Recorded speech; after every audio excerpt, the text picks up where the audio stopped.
Bom dia. O tufão Haiyan já matou mais de 10 mil pessoas nas Filipinas. Aquela que é já considerada a maior tempestade de sempre, deixou mais de 1 milhão de desalojados e arrasou várias zonas do país. A busca demora horas por entre a destruição.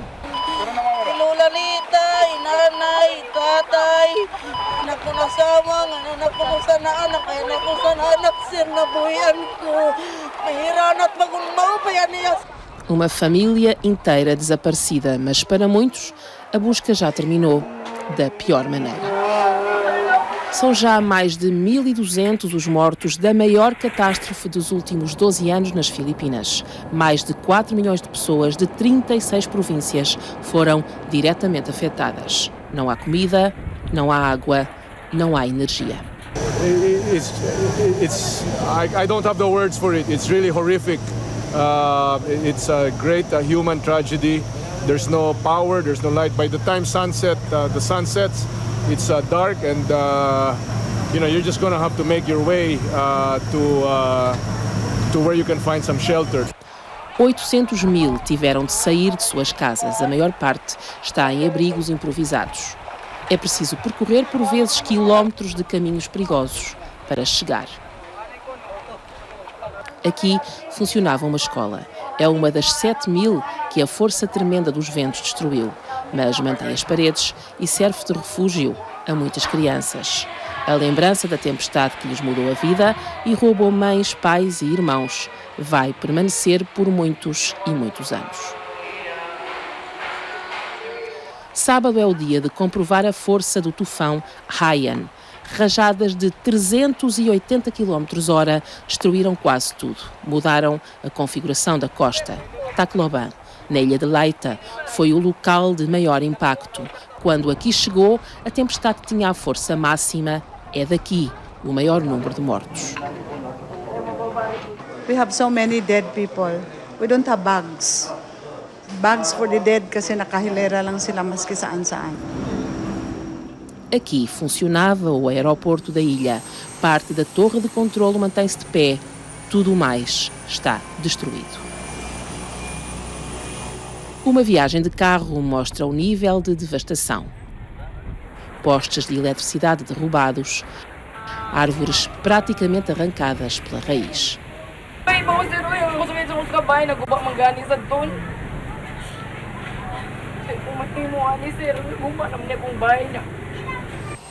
Os destroços dificultam as buscas e o resgate de pessoas, e as equipas ainda nem sequer conseguiram chegar às zonas mais isoladas. O tufão dirige-se agora para o Vietnã e nas próximas horas poderá atingir também a costa do sul da China. Milhares de vietnamitas já foram deslocados para regiões mais seguras. No Vietnã, a prevenção já começou.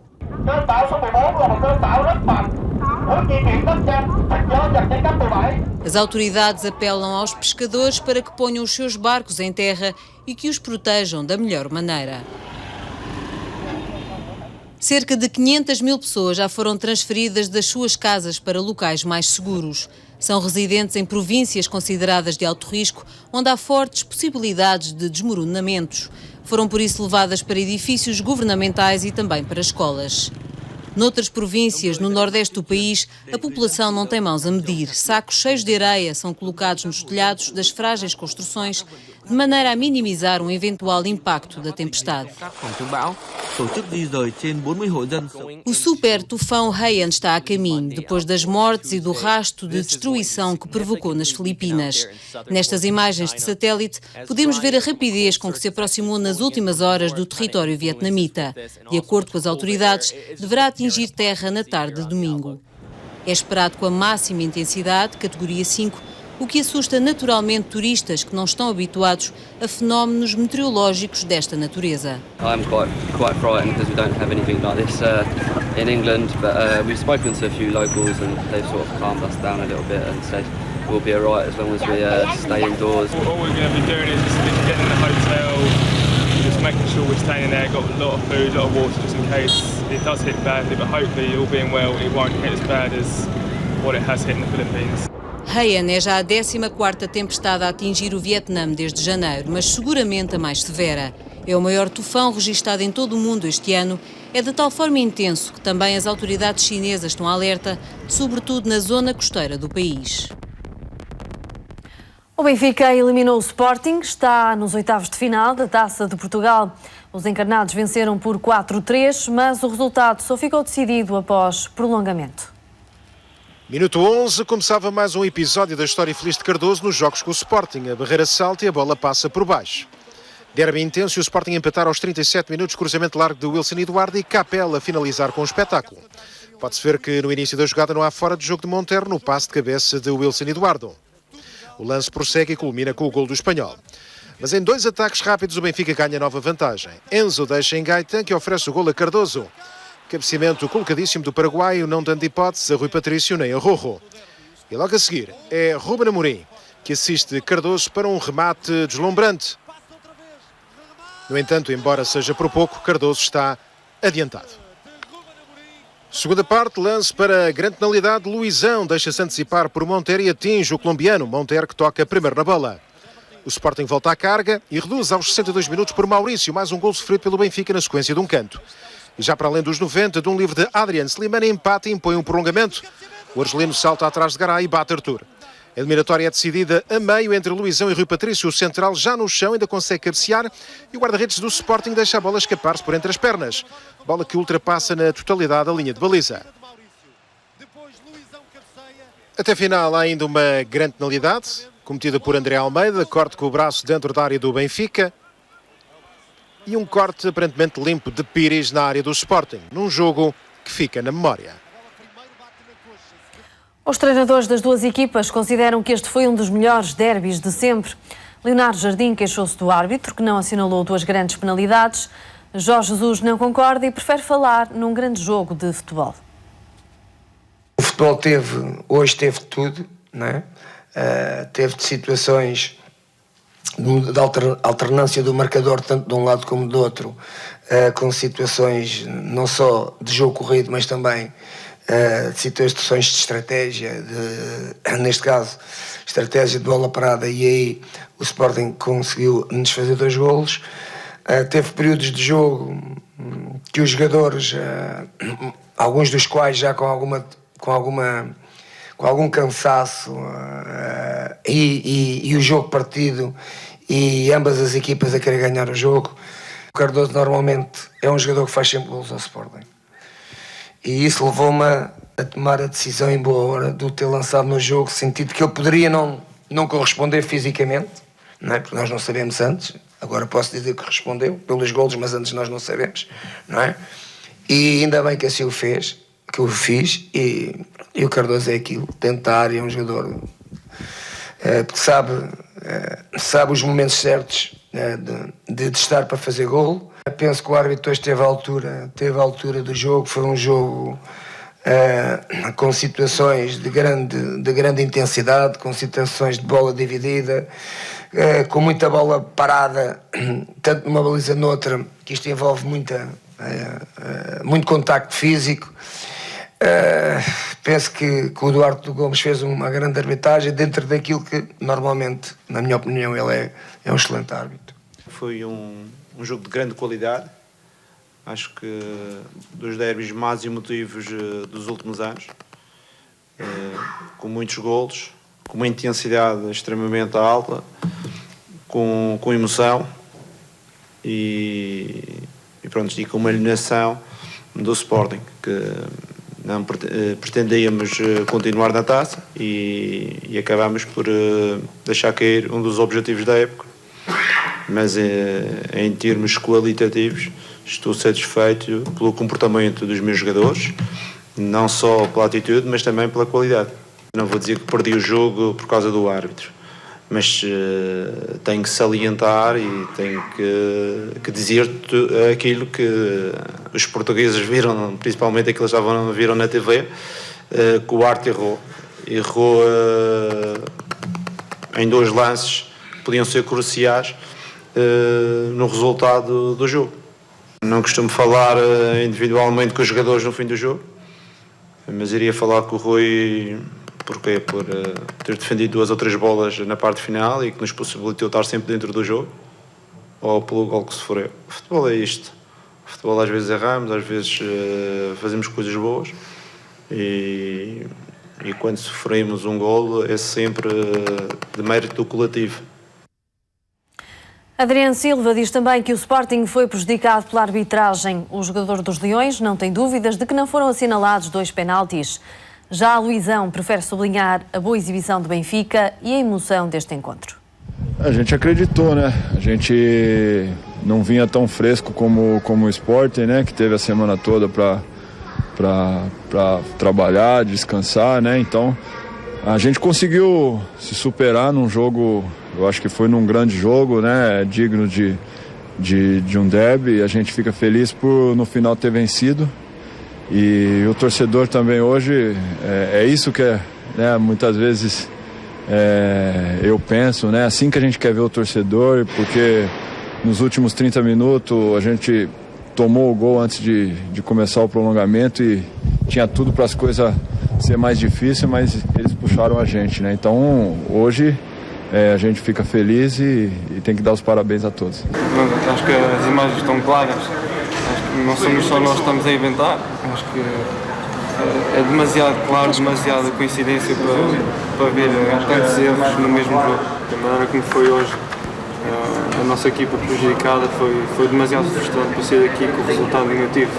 A equipa portou-se de uma maneira fantástica, com a ajuda desses adeptos que vieram para cá. Foi um jogo de grande emoção, mas com o resultado indesejado. O presidente do Sporting faz duras críticas ao árbitro Duarte Gomes. Bruno Carvalho diz que o que aconteceu na Luz é um forte revés para a verdade. Há razões para cada vez mais eu acreditar que a aliança só na mão esquerda e é com a minha mulher. O que quer dizer com isso, presidente? Quero dizer aquilo que todos vocês viram. No final do jogo, foi visível que se dirigiu ao árbitro. Foi dizer que havíamos de conversar os dois e ele disse que eu não me podia dirigir a ele dessa maneira. Ora, se não se pode falar com o árbitro antes, porque ainda não aconteceu o jogo, se não se pode falar com o árbitro ao intervalo, porque é no intervalo e estão muito nervosos. Se não se pode falar com o árbitro no final do jogo, eu apenas disse que havíamos de conversar os dois. Então, pelos vistos, nunca se pode conversar, as pessoas continuam a errar, não é? Aliás, os comentários todos, palermas, que têm vindo a ser feitos pelos comentadores, pelo treinador da equipa adversária, quer dizer, o ano passado foi limpinho, este ano foi uma arbitragem muito boa. Portanto, pronto, vamos assim. Errar é humano, não é normal errar só por um lado. Não é nada normal. Isto é um forte revés para a verdade. É um forte revés para quem gosta de futebol e é um forte revés para quem ainda acredita em fadas. Se estivesse vivo, Álvaro Cunhal faria hoje 100 anos. A data vai ser assinalada ao longo do dia com várias homenagens do Partido Comunista Português. Estão previstas 4 concentrações em diferentes locais de Lisboa, que seguem depois para um comício no Campo Pequeno. Aí será feita homenagem ao ex-líder comunista, com a intervenção do atual secretário-geral do PCP, Jerónimo de Sousa. As cerimónias contam ainda com vários momentos musicais. Álvaro Cunhal nasceu em Coimbra a 10 de novembro de 1913, morreu aos 92 anos. Jerónimo de Sousa diz que a força transformadora da juventude pode contrariar a crise. O secretário-geral dos comunistas participou numa animada festa de aniversário.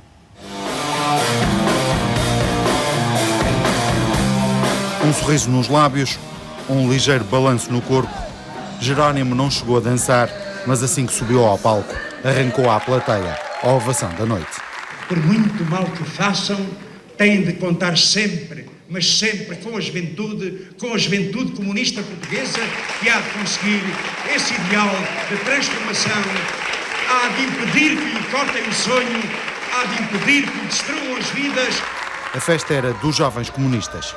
A JCP comemorou aos pulos 34 anos. Um ambiente de festa temperado com conselhos sobre como resistir à crise.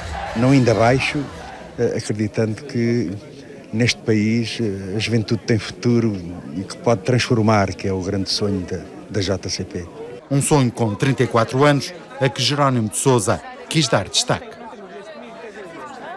A Associação Sindical dos Juízes Portugueses apela ao Presidente da República para garantir as verbas suficientes para o funcionamento do sistema de justiça. Os juízes pedem que Cavaco Silva interceda junto à Assembleia da República e do Governo, porque há orçamentos que estão no limite. Uma Assembleia Geral juntou em Coimbra cerca de 200 juízes.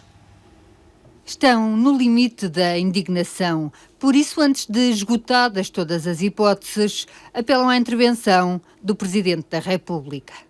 Vamos exatamente apelar ao Sr. Presidente da República que, no exercício da magistratura de influência que tem e do garante de funcionamento das instituições da democracia, intervenha junto da Assembleia da República e do Governo, através dos seus poderes constitucionais, no sentido de garantir a destinação de verbas financeiras suficientes para que o sistema não colapse, para que o sistema de justiça não paralise. Definem a situação que o sistema de justiça atravessa e as atividades que dela decorrem como grave. Apontam 3 constrangimentos. Aos orçamentos dos Conselhos Superiores da Magistratura, de ambos, há as situações relacionadas com o sistema dos funcionários judiciais, há claramente, e como é evidente, o sistema remuneratório dos juízes, que com estes cortes irá sofrer reduções entre 6% e 2%, a mais do que aquilo que tem até agora. Há um conjunto de situações que nós próprios já identificamos e que vamos agora mostrar ao Sr. Presidente da República e que têm que ser rapidamente alteradas. Caso contrário, não descartam a hipótese de avançarem com medidas mais drásticas. Há vários momentos temporais a curto prazo. Nós temos o Orçamento de Estado que está em negociação na Assembleia da República e que a Assembleia da República terá que, que é da sua competência. Temos o processo legislativo em curso em relação ao mapa judiciário, que é da competência do Governo, portanto é outro órgão de soberania. Há momentos diferentes e, em função desses momentos, nós agiremos em conformidade. A greve continua assim no horizonte dos juízes. Adriano Moreira defende que o Presidente da República deve intervir para reatar o bom ambiente com Angola. Em entrevista no programa Estado da Nação, do Diário de Notícias e da TSF, o professor universitário considerou que a resposta às declarações do governo angolano deve ser dada ao mesmo nível. Deve ser o chefe de Estado de Portugal a responder aos chefes de Estado de Angola. Quando é o chefe de Estado de Angola que assume o agravo que ele acha que tem, é bom que a resposta lhe seja dada para respeito à dignidade do novo Estado ao mesmo nível. Aqui o chefe de Estado português devia ter uma intervenção. Foi o chefe de Estado que se assumiu em nome de Angola. É preciso que lhe responda alguém para reatar um bom ambiente com a dignidade dele. Portanto, o chefe de Estado aqui deve ter uma palavra a dizer. Houve mais um ataque em Moçambique na principal estrada do centro do país. Homens armados atacaram uma escolta militar e feriram 3 pessoas. O alvo era um autocarro de passageiros que ficou imobilizado depois dos pneus de trás terem sido furados. 2 mulheres e um homem foram atingidos no meio da confusão e tiveram de receber tratamento hospitalar. Esta estrada tem sido alvo de constantes ataques a viaturas, ataques que só esta semana provocaram a morte de um militar e ferimentos em pelo menos 9 civis.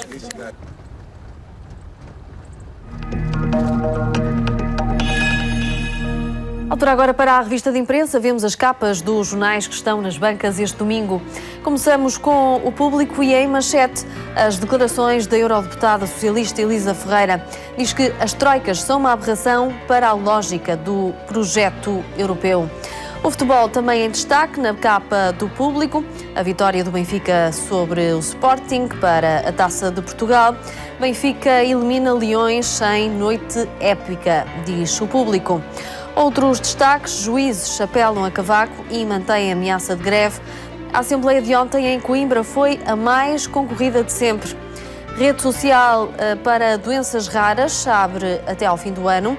Investigador diz que a cura pode estar na experiência de outros doentes. Ainda na capa do Público, em cima, Moçambique, governo português mantém avisos de cautela.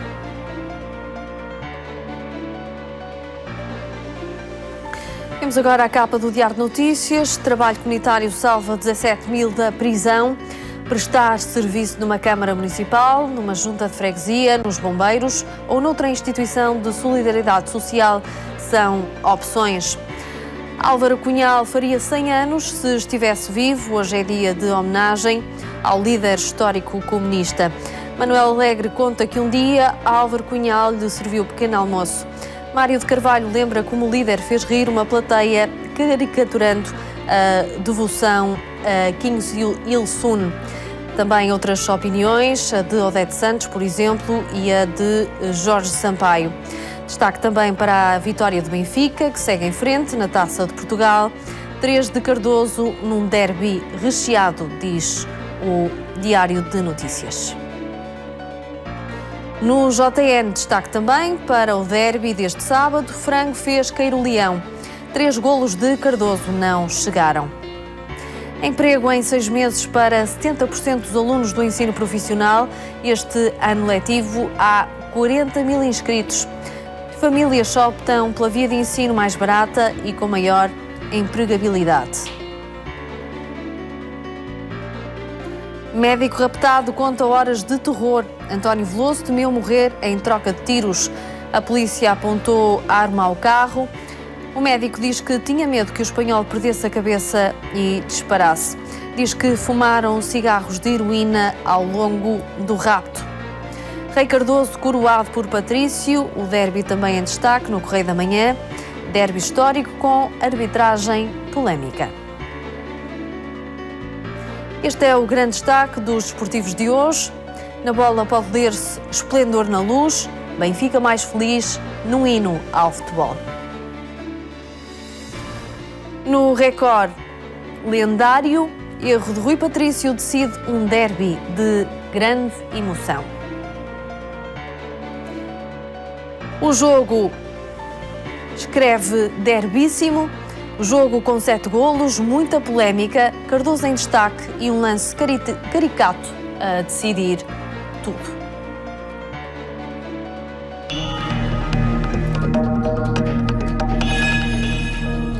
Um dia de céu pouco nublado em todo o continente, máxima de 23 graus em Faro, 20 em Lisboa. Avançamos para o norte com temperaturas máximas mais baixas, é o caso do Porto, com uma máxima de 18 graus, 19 em Braga e 17 em Bragança. Algumas nuvens no Funchal e o céu mais carregado no Porto Santo, com uma máxima comum de 23 graus. Nos Açores, as máximas variam um pouco, entre os 20 e os 21 graus. Há previsão de chuva para Santa Cruz. Lisboa está na moda. A capital tem recebido vários prémios internacionais e milhares de turistas invadem as ruas da cidade. Na grande reportagem desta noite, vamos descobrir Lisboa através de vários olhares de personalidades da vida pública. Um trabalho de Mafalda Gameiro, com imagem de Jaime Guilherme e edição de Samuel Freire. Vamos, chicos, foto, sonrisa, por favor. Lisboa está inundada de turistas. Percorrem ruas e ruelas de máquina fotográfica na mão e conseguem ver aquilo que muitos de nós não conseguimos. Para que fique a conhecer mais, convidámos 4 personalidades bem conhecidas que nos vão mostrar uma Lisboa que está na moda. Lisboa é inspiradora. Então aqui na varanda desta minha casa mais ainda. Espera aí, que isto merece aqui uma foto. Alfama, porquê Alfama? Porque Alfama, para além de ser muito típico, assim ser para mim dos mais autênticos, a Moraria também, mas Alfama depois também tem estas coisas, tem assim recantos, assim, quem vem visitar Alfama está sempre a encontrar coisas como estas, pequenos pátios, pequenas ruelas, e depois umas pessoas que vivem aqui que são muito autênticas. Esta é a paisagem que me acompanha todos os dias, a qual eu vejo do meu escritório e do meu ateliê. Apesar de muito industrial, é um lugar de uma forte poética e da poética da expansão, a poética da partida e da chegada. E eu penso que por isso eu me estabeleci aqui no Porto de Lisboa e neste local, porque todos os dias observo as cargas a irem e a chegarem e penso sempre que também esse é o lugar do português, esse também é o lugar do artista, que é partir para outros mundos, expor noutros lugares e ao mesmo tempo ver o mundo a chegar a Lisboa. Para mim é muito simbólica aquela entrada de avião exatamente nesta vista em que vemos a ponte, vemos o rio, toda uma cidade com cores únicas, e eu digo sempre nesse momento, não há cidade mais bonita do mundo do que Lisboa. Lisboa é linda! Para dar resposta à curiosidade insaciável das crianças, nasceu o livro Trocado por Miúdos. É que muitas vezes as perguntas dos mais novos deixam os adultos sem resposta. Um painel de especialistas respondeu a 117 questões de crianças dos 6 aos 12 anos. É nosso convidado em estúdio, Paulo Gonçalves, diretor de comunicação da Porta Editora. Bom dia, Paulo, obrigada por estares connosco. O livro pretende ser esclarecedor, mas ao mesmo tempo divertido. Sim, é um livro bastante esclarecedor, é um livro que, eu acredito, por exemplo, neste momento há muitas famílias que nos estão a acompanhar em casa e estão a tomar pequeno almoço, e ao verem as notícias as crianças colocam várias vezes várias questões que nos apanham desprevenidos e nos deixam assim por alguns segundos e sem resposta. Sem resposta. E este livro, de alguma forma, responde a essas situações. Eu diria mesmo que é um livro do nosso imaginário. É um livro porque todos nós, mesmo já mais crescidos, há muitos porquês que nos acompanham ao longo da vida.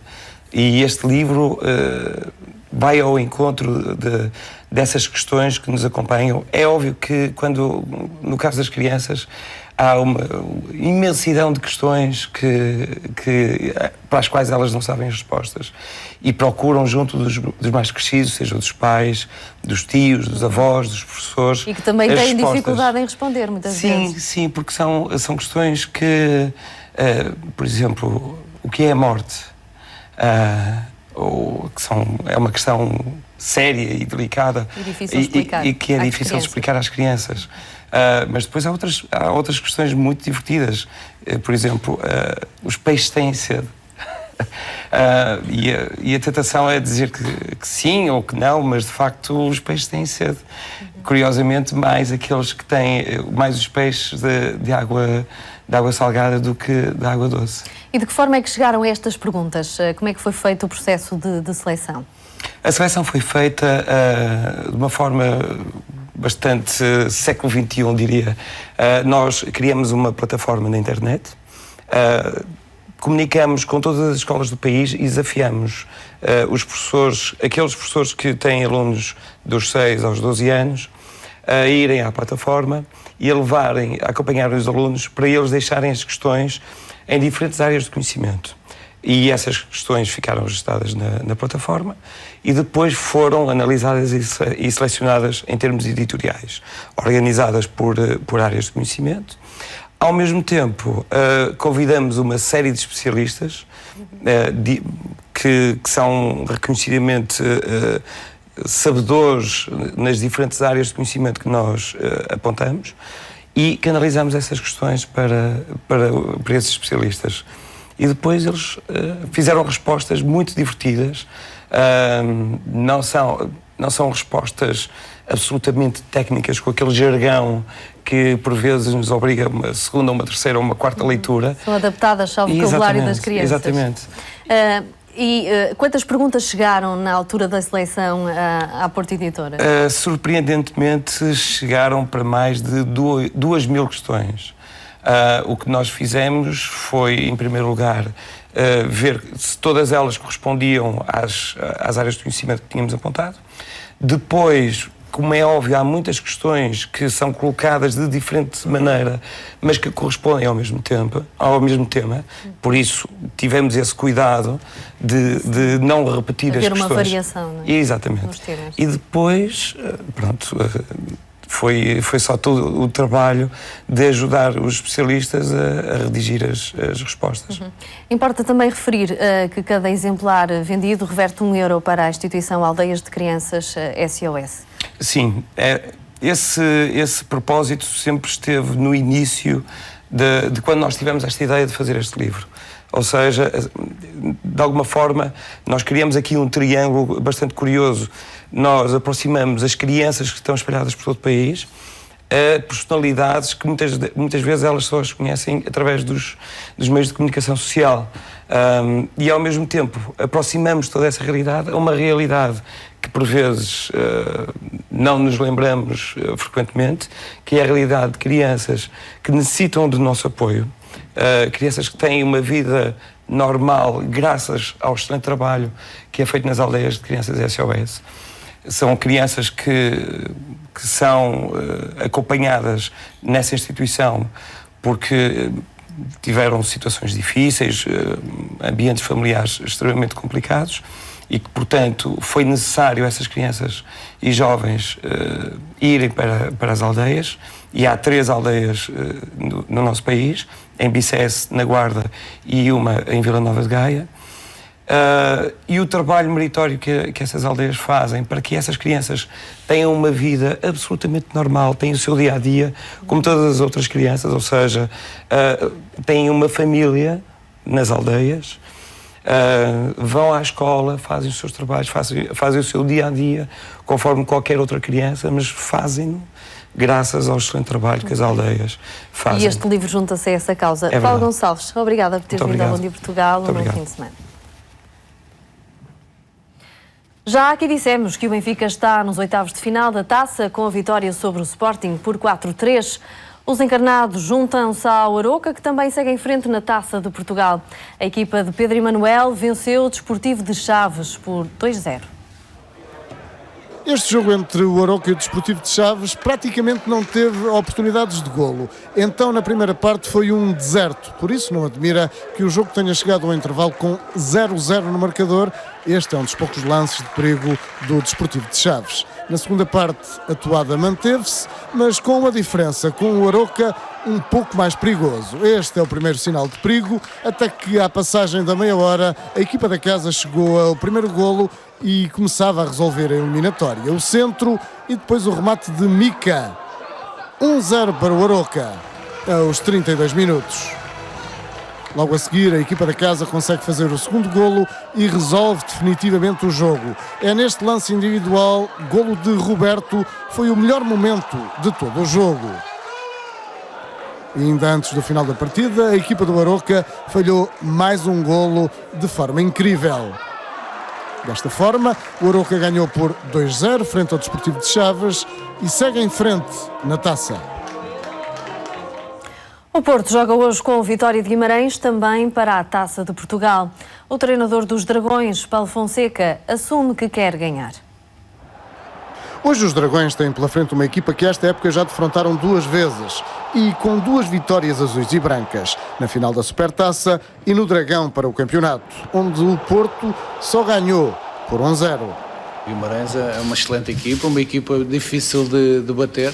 Nós já tivemos essa prova nos 2 jogos que disputamos contra o Vitória e acredito que se vai manter esse cenário de dificuldades que vamos encontrar num jogo, como disse bem, a eliminar, em que uma das equipas vai ter que sair da prova.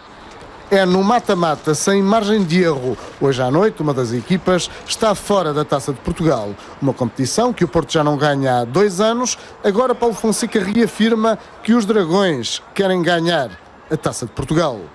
Nós, independentemente do que o Vitória de Guimarães possa pensar ou não, só temos um propósito, que é vencer. Nós queremos vencer esta competição. Para isso temos que ultrapassar já este obstáculo bastante difícil. Em relação à equipa do Porto, esta noite não devem surgir grandes alterações no jogo com o Guimarães. O treinador de Guimarães admite que o jogo com o Porto vai ser difícil. Ainda assim, o Rui Vitória promete dar luta.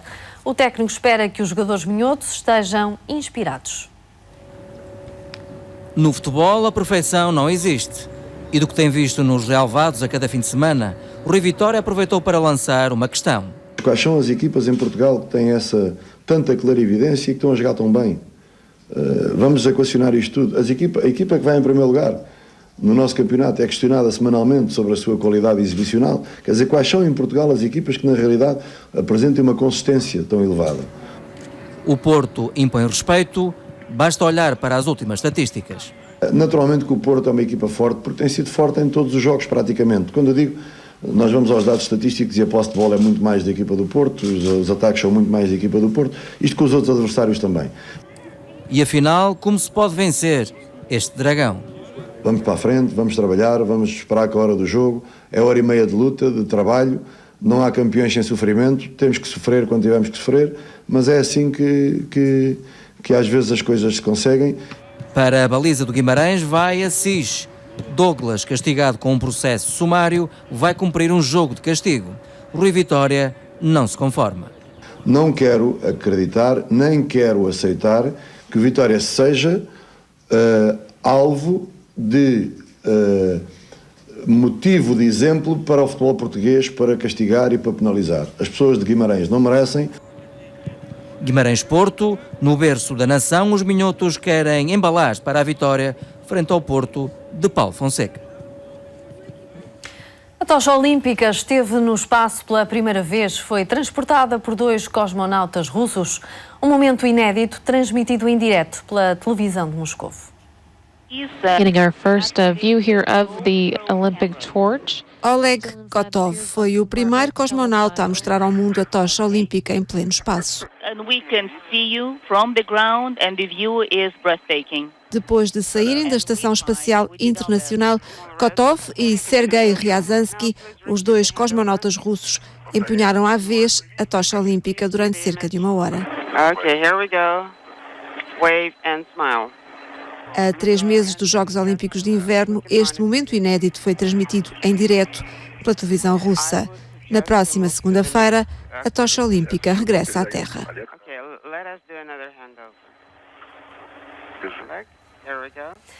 E continuamos a viagem ao espaço, mas desta vez com o coordenador da Sociedade Planetária, Miguel Gonçalves. Bom dia. Bom dia, Cristiana. Miguel, começamos a nossa viagem, mas é indiana e é low cost para Marte. Autenticamente. Chama-se Mangalyaan. Pelo menos é assim que, carinhosamente, os indianos chamam esta nova missão. Partiu terça-feira, eram 9h08 da manhã em Portugal, e torna-se assim, na missão número 51 a Marte da humanidade, do planeta Terra. E Marte é mais ou menos um planeta maldito, porque apenas 43% destas missões é que tiveram sucesso. Ora, e é claramente é também uma missão low cost. O low cost tem muita coisa, não apenas no dinheiro, mas também na componente científica que vai lá para cima, digamos assim. E que tenta também demonstrar a capacidade tecnológica indiana, muito mais do que pensarmos numa corrida ao espaço, sobretudo naquelas zonas do nosso globo entre a Índia e a China. Não, nós estamos a falar de uma demonstração da capacidade tecnológica indiana. Isto é uma missão que leva aproximadamente 15 quilos de instrumentos científicos e se calhar é um bocado estranho falar em quilos para instrumentos científicos, mas quando falamos de uma capacidade científica de uma missão, temos que falar do peso. Quanto mais pesada for, quer dizer que leva mais instrumentos. E este leva 15 quilos, o que é muito pouco para missões espaciais a Marte. Só para termos uma ideia, na próxima semana parte uma outra missão a Marte, da NASA, e apenas um dos instrumentos tem 27 quilos. Portanto, isto é uma missão, sobretudo, para demonstrar que a Índia, para que a Índia tente trazer investimento estrangeiro à tecnologia indiana. Portanto, não é propriamente, ou pelo menos não está a ser interpretado como uma missão, sobretudo nacionalista. Obviamente que há muito orgulho indiano, não está a ser lida como uma afronta, digamos assim, uma competição com outras potências espaciais. Não. É uma maneira da Índia dizer que nós temos esta capacidade de enviar uma missão para Marte e com os instrumentos todos feitos na Índia. E, portanto, pode ser que mais alguém esteja interessado nesta tecnologia indiana. Mas nem tudo são rosas nesta missão. Em primeiro lugar, este foguete que nós estamos a ver, o foguete lançador, não tem capacidade para enviar esta missão diretamente para Marte. Não, ele vai andar cerca de 1 mês à volta da Terra, vai fazer 7 órbitas à Terra para ganhar balanço, para chegar provavelmente em setembro ou outubro do próximo ano, a Marte. E tem outra particularidade interessante. Ao contrário das outras órbitas, das outras sondas que andam à volta de Marte e que andam em órbitas mais ou menos circulares, entre 300 a 400 km acima da superfície do planeta, esta missão vai ter uma órbita muito excêntrica. O ponto mais próximo será por volta dos 330 km, mas o ponto mais afastado será aproximadamente a 80 mil km de Marte.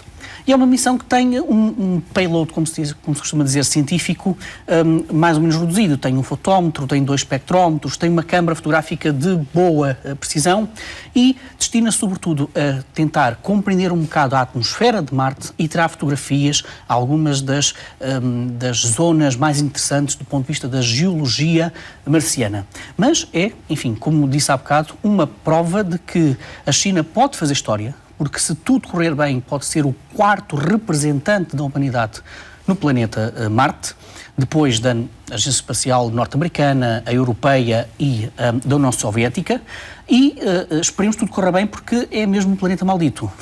Fez precisamente ontem, 2 anos, que nós assistimos ao lançamento de uma sonda que foi para uma das luas de Marte, mas afinal não foi. Não passou sequer da órbita terrestre. Estamos a falar da Phobos-Grant, da Agência Espacial Russa. E, portanto, esperemos que daqui a um ano estejamos aqui para comemorar a chegada deste órbiter a Marte para se tornar na 6ª missão ativa no planeta vermelho. Vamos então ver como é que corre essa experiência. Apresentamos agora os anéis das árvores e os braços das galáxias. É uma imagem poética, mas é verdade. É o que acontece quando se cruzam 2 dados observacionais de 2 telescópios, 2 observatórios com claramente objetivos diferentes. Ora, o GALEX foi um observatório da NASA, que já está reformado, e que se destinava, esta é uma das imagens da semana, no fundo, é a junção destas 2 observações do GALEX e do WISE. O GALEX, como eu estava a dizer, recolhe informação ultravioleta, portanto, das estrelas mais jovens que existe numa galáxia. E o WISE, um outro telescópio espacial da NASA, que não está reformado, teve agora um outro tipo de missão, recolhe a radiação mais na zona do infravermelho, portanto, as estruturas mais antigas do universo. E o que é que acontece quando juntamos estes 2 tipos de observações? Bom, podemos, por exemplo, mapear a história da formação estelar de galáxias muito, muito antigas. E é uma das notícias da semana. É que os investigadores começaram a cruzar os dados destes 2 observatórios e conseguiram, tal e qual como nós conseguimos estudar a história de uma árvore olhando para os anéis, bem, eles conseguiram fazer exatamente a mesma coisa olhando para os braços das galáxias e ver onde é que estão localizados os locais de formação estelar e ao longo do tempo.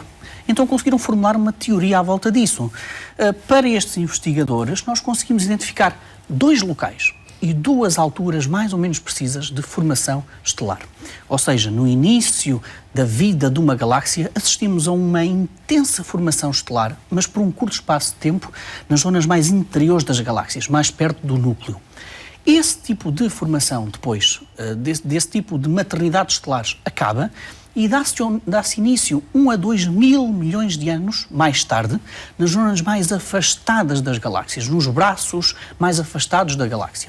Muito provavelmente porque esses braços conseguem apanhar gravitacionalmente pedaços de nuvens e de poeiras que giram à volta das galáxias. E, portanto, se tem mais massa, se os braços conseguem apanhar mais massa, mais matéria, então têm condições para criar novas estrelas. Isso acontece 2 mil milhões de anos depois daquela primeira fase do início da vida das galáxias.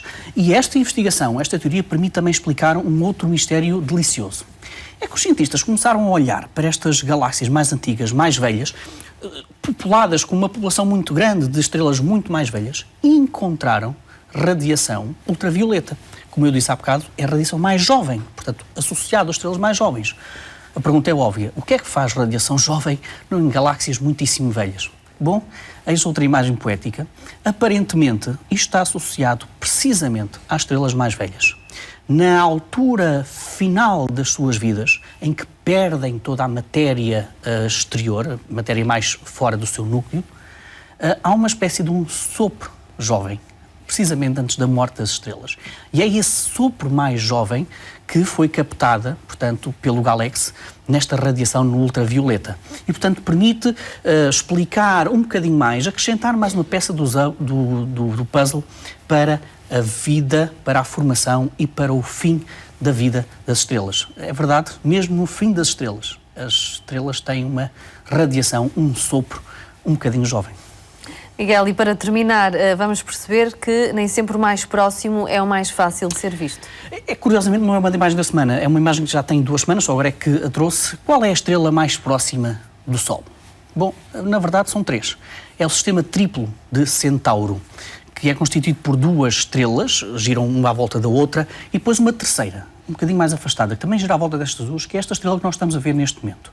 Chama-se, curiosamente, Próxima Centauro. E não é uma estrela muito fácil de observar, apesar de estar aqui tão perto. Está a cerca de 4,22 anos-luz. E porquê é que não é fácil de observar? Porque é uma estrela muito pequena, é uma anã, muitíssimo pouco brilhante. Tem cerca de 1/8 da massa do nosso Sol e apresenta uma outra característica que eu acho particularmente deliciosa. É uma estrela que, de acordo com todas as teorias que nós sabemos sobre as estrelas, que nós falamos aqui todas as semanas, uma estrela quanto menos massa tiver, mais tempo vive. Esta é uma estrela com pouquíssima massa. Sabes quanto tempo é que esta estrela vai ainda viver, pelo menos na sua fase adulta? Cerca de 4 bilhões de anos. Não é 4 mil milhões, não, é 4 bilhões. É um 4, seguido de 12 zeros. Isto é aproximadamente cerca de 300 vezes mais que a idade presente do nosso universo. Portanto, temos mesmo aqui ao lado uma estrela que vai ser muito mais do que avô ou avó da nossa própria estrela. Miguel, obrigada por mais estes dados curiosos. Até ao próximo fim de semana. E hoje, na rubrica Vida Animal, vamos conhecer a vida secreta dos pirilampos. A observação destes pequenos animais é, nos meses mais quentes, uma atração cada vez maior. É um inseto muito falado, mas pouco conhecido.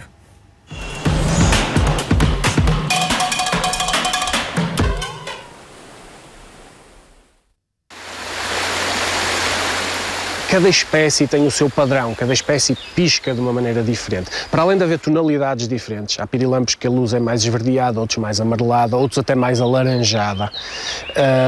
Cá em Portugal não, cá em Portugal ou é esverdeada ou é amarelada. O que acontece é que piscam com frequências, dão um número de vezes que piscam, a proporção entre o tempo que a luz está ligada, digamos assim, e desligada, varia com as espécies. Isso funciona como um código para o macho dessa espécie reconhecer a fêmea da sua espécie. Há alguns casos de espécies batuteiras em que as fêmeas, por exemplo, espécies na América do Norte, produzem o seu próprio tipo de luz com a cintilância típica da sua espécie para comunicar com os machos da sua espécie e imitam outras espécies, as fêmeas da espécie batuteira, para atrair os machos de outras espécies e alimentarem-se deles. O que a maior parte das pessoas até hoje já viu, provavelmente até foi a larva, nem sequer foi o adulto. Porque a larva é que caminha sobre o chão. Em muitas das espécies, por exemplo, a de maior tamanho que se encontra em Portugal, a larva anda pelo chão e é o mais fácil de observar, seguramente. Temos 10 espécies registadas em Portugal continental. 2 delas foram registadas muito recentemente, uma foi mesmo descrita para a ciência há 2 anos, há pouco mais de 2 anos, a outra foi simplesmente encontrada pela primeira vez em Portugal, já era conhecida de Espanha, por exemplo. E o que acontece é que das 10 em Portugal, há essas registadas recentemente e há outras diversas conhecidas já desde o século XIX. 2 delas, neste momento, coloca-se um pouco em dúvida a sua existência. Ou seja, não há registros desde há várias décadas, ou mesmo no caso de uma delas desde o século XIX. E, portanto, não se sabe se a espécie teria existido em Portugal ou não. O que seguramente se necessita neste momento para dizer que ela faz mesmo parte da fauna portuguesa é registros recentes, registros atuais. Ora, o que acontece é um casal, uma fêmea e um macho, acasalam e a fêmea vai produzir ovos. Vai pôr os ovos, dos ovos vão sair larvas.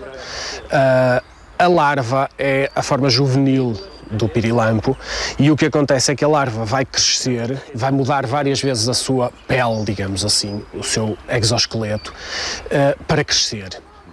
E depois chega a uma fase em que, para fazer a metamorfose propriamente dita, vai se transformar naquilo que se designa pupa. É o equivalente à crisálida das borboletas, que a maior parte das pessoas conhecerá o termo.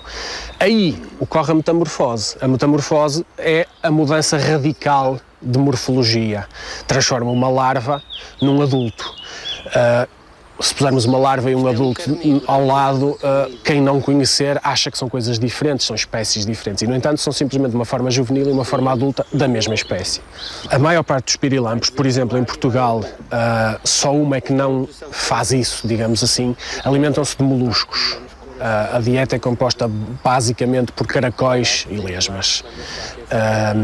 A alimentação é feita maioritariamente pela larva. A larva é que tem um período de duração muito mais longo que o adulto, e a larva é capaz, uma larva, vamos imaginar, com 1 centímetro, é capaz de se alimentar de um caracol muitas vezes maior e mais pesado do que o seu próprio corpo. Uma das espécies que existem em Portugal alimenta-se não de moluscos, mas sim de minhocas. Como para todos os seres vivos, a perda de habitat, a transformação do habitat é um fator muito sério nos dias que correm. Especificamente para os pirilampos, eu diria que a maior ameaça tem a ver com a disponibilidade alimentar, ou com aquilo que a afeta. Como se alimentam maioritariamente de caracóis e de lesmas, que não são normalmente seres vivos muito apreciados, por exemplo, pelos prejuízos que causam à agricultura, pelos danos que provocam às plantas cultivadas, há uma utilização de químicos para controlar, isto é, para matar caracóis e lesmas. Isso diminui a disponibilidade alimentar para os pirilampos e, portanto, torna mais difícil a vida dos pirilampos por falta de alimento, por diminuição da quantidade de alimento disponível. No princípio, começou com uma brincadeira com amigos, não é? Nós verificamos que havia de facto aqui uma boa população de pirilampos, ali por meados do mês de junho, que era um espetáculo interessante, e começamos por fazer uma primeira visita com amigos.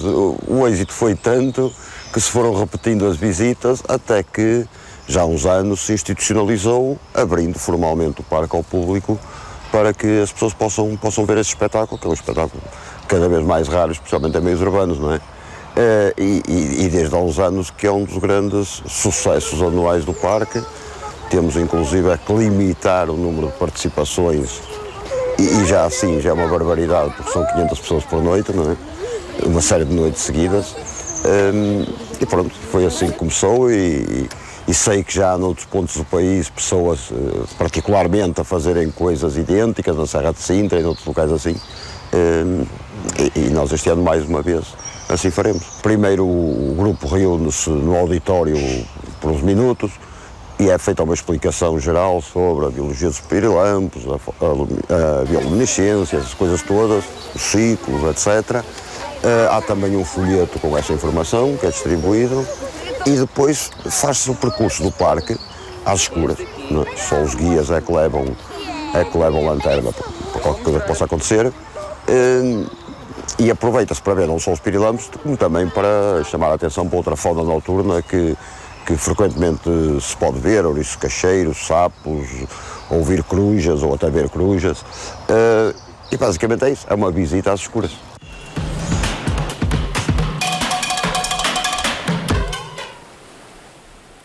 Maria Gabriela é a nova Miss Universo, é venezuelana, tem 25 anos, mede 1,78 m. A vencedora tem estudos em gestão e marketing. O concurso decorreu em Moscovo e contou com 86 concorrentes. É já a 7ª venezuelana a vencer o concurso Miss Universo.